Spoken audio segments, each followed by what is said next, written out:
Cette année, c'était une année test. C'est sûr, c'était vraiment sous forme de projet pilote. Donc l'idée, c'était de tester le système de culture, de voir comment allait la croissance des végétaux, comment on circulait aussi dans cet espace-là. Tout était tellement nouveau, je veux dire, la conception, la construction des bacs, le terreau qu'on utilise, l'exposition, le terrain en général. En fait, tout était comme une surprise, une nouveauté. Fait que c'est sûr que j'espérais vraiment que tout pousse. On a planté très tard, dans des conditions qui n'étaient pas idéales cette année. Donc, c'est sûr que je n'avais pas peut-être les plus hauts objectifs là, à atteindre, mais je suis vraiment contente parce que finalement, là, ça a performé au bout.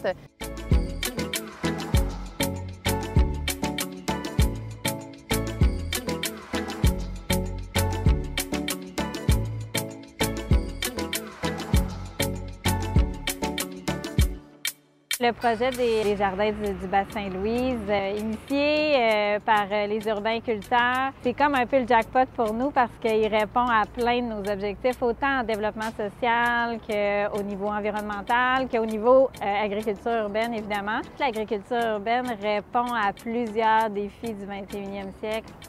Nous, on a énormément de projets en agriculture urbaine, puis on veut les multiplier sur le territoire.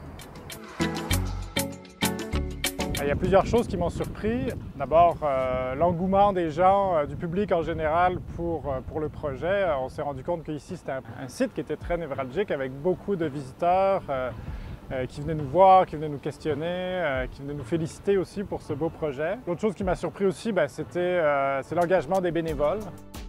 Mais je pense qu'aux urbaniculteurs, on a la chance d'avoir un super beau projet là, qui mobilise déjà le monde par sa vocation puis par son ampleur. Là.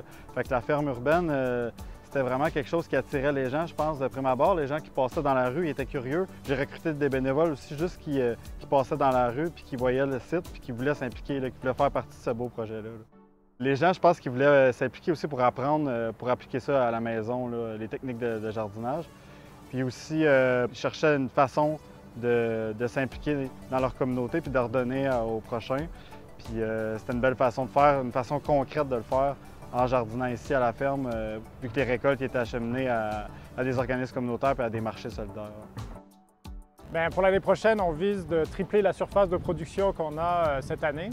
Il va y avoir beaucoup plus de cultures, évidemment, qui vont être mises en production. Donc, ça fait partie des défis de l'année prochaine, là, de bien planifier notre calendrier de culture, de faire en sorte qu'on ait un bon renouvellement des différentes cultures pour pouvoir avoir des produits intéressants à offrir à nos partenaires. On va se donner les moyens cet hiver de bien organiser le volet social de la ferme urbaine avec des groupes de citoyens puis des groupes d'organismes communautaires qui viennent travailler avec nous ici pour assurer comme une mixité à la ferme, là, pour qu'il y ait des gens de tous les horizons qui viennent s'impliquer ici. Là. Ce que j'espère le plus, c'est l'année prochaine que la production soit particulièrement adaptée là, aux besoins de la clientèle qu'on cible, puis qu'on puisse commencer plus tôt.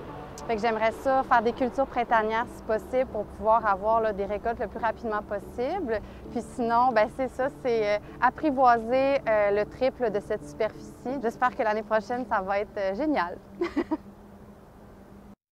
Les différents objectifs ont été bien remplis. Là. Je peux dire que j'ai atteint mon objectif, oui.